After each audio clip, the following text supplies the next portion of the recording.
Bonsoir à tous, merci de nous rejoindre pour cette nouvelle édition d'Info Soirée. On y va pour les titres.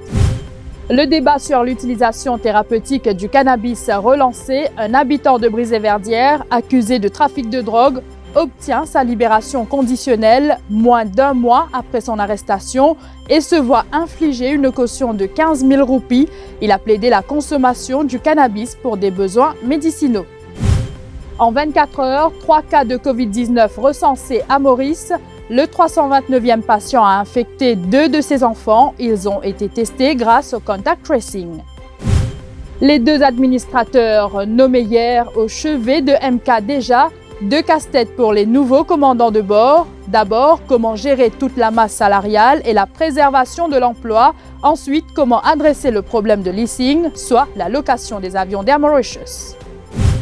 Il a confondu une bouteille de hand sanitizer avec sa bouteille d'eau. Un caporal affecté au poste de police de 4 bornes admis à l'hôpital Jitu après avoir accidentellement ingurgité le gel hydroalcoolique. Mon héroïne c'est toi, ou en créole mot héros c'est toi, un livre sur le Covid-19 destiné aux enfants pour les permettre de mieux vivre le confinement. On vous fait le point dans cette édition.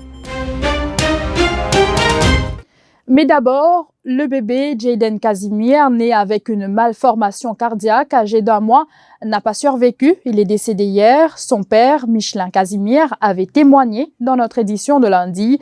Son bébé était dans un état critique à l'hôpital de Flac et son état nécessitait une intervention urgente en Inde. Les parents gardaient espoir qu'une solution allait être trouvée pour que le nourrisson se fasse opérer. Mais la fermeture des frontières a compliqué son départ. Né le 17 mars dernier à l'hôpital de Flac, l'état de santé du nourrisson n'avait pas connu d'amélioration. Ses funérailles ont eu lieu aujourd'hui. C'est le premier cas mauricien d'un suspect accusé de trafic de drogue qui retrouve la liberté en plaidant la consommation du cannabis pour des besoins médicinaux. Nadim Omdjidali, un peintre qui avait été arrêté en mars dernier avec 180 graines de cannabis et 5 grammes de cette même drogue saisie à son domicile. À peine 1 mois après son arrestation, il a obtenu la liberté après avoir fourni une caution de 15 000 roupies. Jean-Luc Émile. Après un premier refus de sa demande de liberté sous caution, cet habitant de Brizay-Verdière a eu recours à la Cour suprême.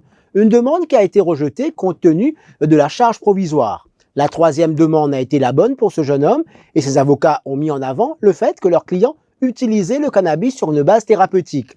Ce taulier de l'Est a expliqué que de par son métier, il utilise au quotidien la peinture et d'autres produits chimiques. Cela a beaucoup nui à sa santé et pour se faire soigner, il utilisait du cannabis médicinal. D'où la présence chez lui du cannabis lors de la perquisition. Ces hommes de loi, Maître Sanjeev Tilakdari et Maître Narendra Pajala, ont appuyé sa demande. En moins d'1 mois, même s'il était accusé de trafic de drogue avec 5 grammes et 150 graines de cannabis, ainsi que 36 cachets de psychotropes retrouvés chez lui, il a pu être libéré.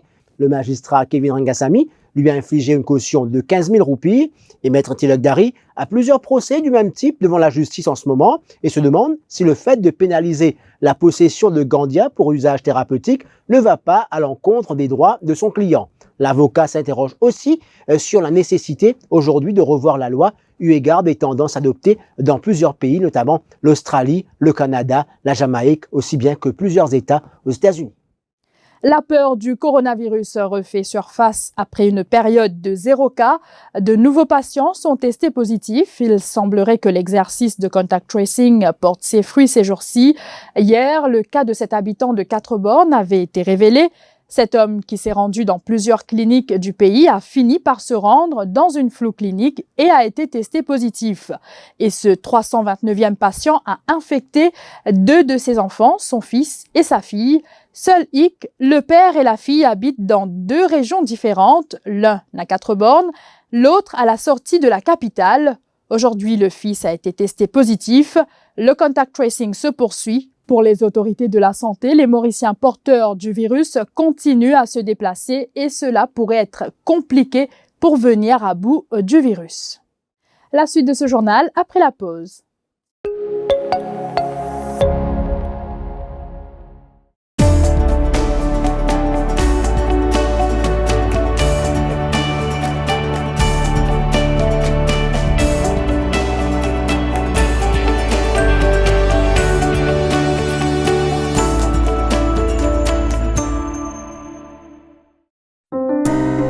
Bonjour à tous.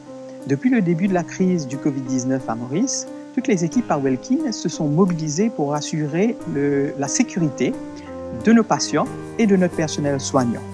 Nous avons mis en place des protocoles spécifiques pour réorganiser le parcours des soins. Nous procédons à un contrôle systématique de toute personne entrant dans l'hôpital, que ce soit pour une simple consultation médicale ou pour une admission. Ce contrôle s'applique également à notre personnel médical et non médical et consiste en, premièrement, une désinfection des mains, deuxièmement, une prise de la température et troisièmement, la mise à disposition et le port obligatoire du masque. Pour tout individu se présentant aux urgences, le dépistage se fait dans une structure externe à l'hôpital, spécialement créée pour lutter contre la propagation du Covid-19.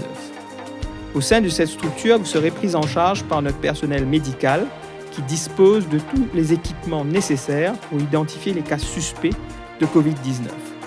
Tout cas suspect est immédiatement isolé et pris en charge selon le protocole Covid-19. Pour tout autre patient, une fois ce dépistage effectué, vous serez redirigé vers les équipes appropriées et pris en charge selon vos besoins. Au-delà de ça, nous mettons tout en œuvre au sein de l'établissement pour assurer la santé de tout un chacun. Les espaces sont régulièrement désinfectés et les règles de précaution, dont le social distancing, respectées. Nos équipes ont été formées pour faire face à cette pandémie et garantir la meilleure qualité de soins possible. Nous comptons sur votre coopération pour lutter ensemble contre la propagation du virus. N'oubliez pas qu'aujourd'hui, plus que jamais, vos actions peuvent sauver des vies.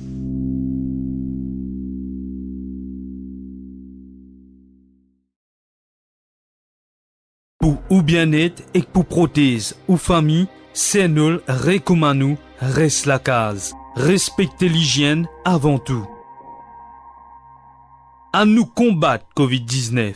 Senol et ce savoir-faire local depuis 50 ans pour continuer travail pour l'hygiène et pour bien-être nous pays. Ensemble, à nous prothèse nous l'île Maurice. Reste la case.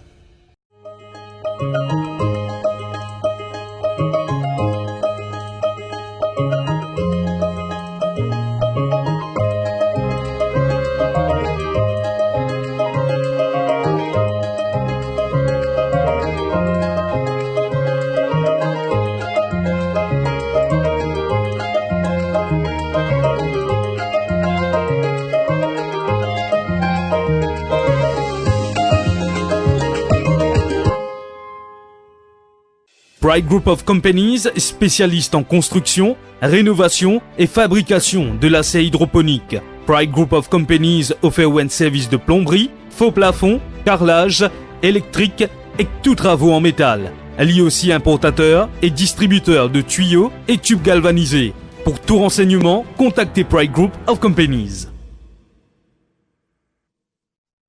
L'équipe d'Elianson se dévoue jour et nuit pendant le confinement pour rassurer, accompagner et soutenir les familles endeuillées. Rendre un dernier hommage à l'être cher est très important. Les précautions sont prises pour la sécurité des employés et des Mauriciens. Les décès du Covid-19 sont gérés par le gouvernement pour éviter toute contamination.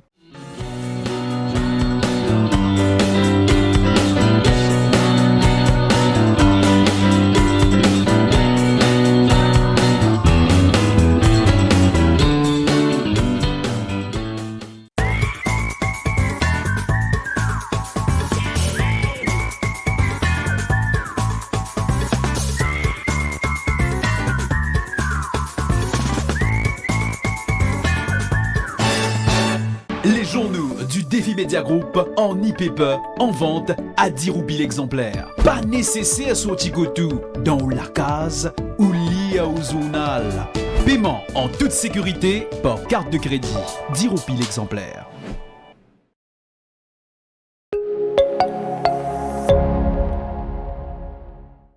Le travail a démarré pour les deux administrateurs d'Air Mauritius. Ils ont rencontré les syndicats ce matin. Déjà 2 casse-têtes pour les nouveaux commandants de bord. D'abord, comment gérer toute la masse salariale et la préservation de l'emploi. Ensuite, comment adresser le problème de leasing, soit la location des avions d'Air Mauritius. Leur mission, c'est de redresser la barre en réduisant au maximum les coûts et cela pourrait passer par l'épineuse question du dégraissage. Ruth Radjessar. Si dans l'entourage du gouvernement, on dit ne pas souhaiter des pertes d'emploi, l'exercice de restructuration ne pourra passer outre. On évoque même la possibilité d'un dégraissage allant jusqu'à 30%. Cela à tous les échelons, de la direction jusqu'au personnel au sol. D'autres mesures sont également préconisées. Fini les allocations pour ceux qui siègent sur le conseil d'administration, les autres bénéfices que percevaient certaines catégories d'employés, tout comme les billets d'avion gratuits éliminés. Ainsi, la mission de Sattar Haji Abdullah et d'Arvind Singh Gokul est de mettre de l'ordre au sein de la compagnie d'aviation nationale. Les deux administrateurs ont un délai maximal de 72 jours pour proposer leur feuille de route, mais l'idée d'une privatisation est écartée, non plus le plan de retraite volontaire qui avait été discuté dans le passé et qui concerne 365 salariés. Cela coûterait trop cher à la compagnie d'aviation nationale, 1 milliard de roupies. Les salaires du mois d'avril seront versés, garantie donnée par les administrateurs d'Air Mauritius aux représentants des syndicats des employés de MK lors de la réunion en fin de matinée. Les administrateurs, Sattar Haji Abdullah et Arvind Singh Gokul, ont expliqué qu'au pire des cas, le salaire de base sera payé. Les administrateurs ont concédé au cours de cette rencontre qu'ils ne sont pas des experts en aviation et comptent ainsi approcher une équipe d'experts étrangers afin d'effectuer une étude sur la situation actuelle de la compagnie d'aviation nationale. Un caporal affecté au poste de police de 4 bornes admis à l'hôpital après avoir accidentellement ingurgité du hand sanitizer. Le policier en question a raconté qu'il était de service hier soir. Il se reposait et puis il a eu soif et s'est dirigé vers la charge room. Et il a vu une bouteille, croyant que c'était de l'eau. Il a bu une certaine quantité en ignorant qu'il s'agissait du gel hydroalcoolique. Le caporal a commencé à s'étouffer. Il a immédiatement été transporté à l'hôpital Jitu par une équipe de l'IRS. Le policier est toujours hospitalisé et son état de santé est jugé stable. Un homme de 22 ans arrêté pour le vol de 135 tablettes dans une école primaire de Baie-du-Tombeau. Le délit a été commis lundi dernier. Interrogé, le jeune homme est passé aux aveux. Il a restitué 25 tablettes aux enquêteurs de la CID de Port-Louis-Nord et aurait vendu le reste selon des sources policières. 2 de ses complices sont recherchés. Mon héroïne, c'est toi, ou en créole, mon héros, c'est toi. Comment combattre le Covid-19 quand on est un enfant?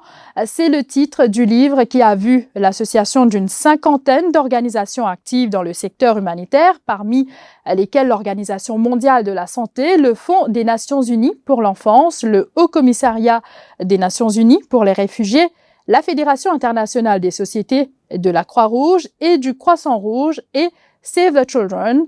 Ce livre, qui est mis à disposition en ligne et sous la forme d'un livre audio, s'adresse avant tout aux enfants de 6 à 11 ans et est destiné à les aider à comprendre le Covid-19 et à y faire face. Julia Quenette, psychologue, affirme que le confinement est difficile pour les enfants et il ne faut surtout pas leur cacher les choses. Écrit et illustré par l'auteur britannique Ellen Pattuck, le livre aborde les problématiques rencontrées aussi bien en Afrique, en Asie, en Europe qu'en Amérique. Julien Quenette et une équipe ont assuré la traduction en créole. Il nous parle de « Mon héros, c'est toi ». À travers cette petite histoire, on peut approcher plus précisément la compréhension de l'enfant sur ces questions liées à la situation actuelle. Et aussi à aller plus en profondeur, essayer de comprendre un petit peu ce qu'il ressent, ce qu'il vit en ce moment. Parce qu'on peut observer chez les tout petits comme chez les plus grands, beaucoup de changements dans les rythmes quotidiens, au niveau du sommeil, au niveau de l'alimentation. On ne sait pas trop si c'est des vacances. Il y a le travail à la maison pour les parents, mais il y a l'école aussi maintenant qui est venue s'insérer un petit peu à la maison. Donc c'est beaucoup de choses qui pèsent un petit peu sur tout le monde actuellement et les enfants peuvent être particulièrement touchés par ça parce qu'ils n'ont pas les mêmes moyens que nous adultes pour gérer ces émotions. Donc à travers cette petite histoire, nous espérons que ça pourra aider un grand nombre de familles, de parents à s'ouvrir un petit peu avec leurs enfants et arriver à parler de ce qu'ils ressentent eux aussi en tant que parents, et partager tout ça en famille et essayer de surmonter tout ça. Voilà, c'est la fin de cette édition. Merci de l'avoir suivi. Très bonne soirée à vous. L'info en continu sur le www.defimedia.info.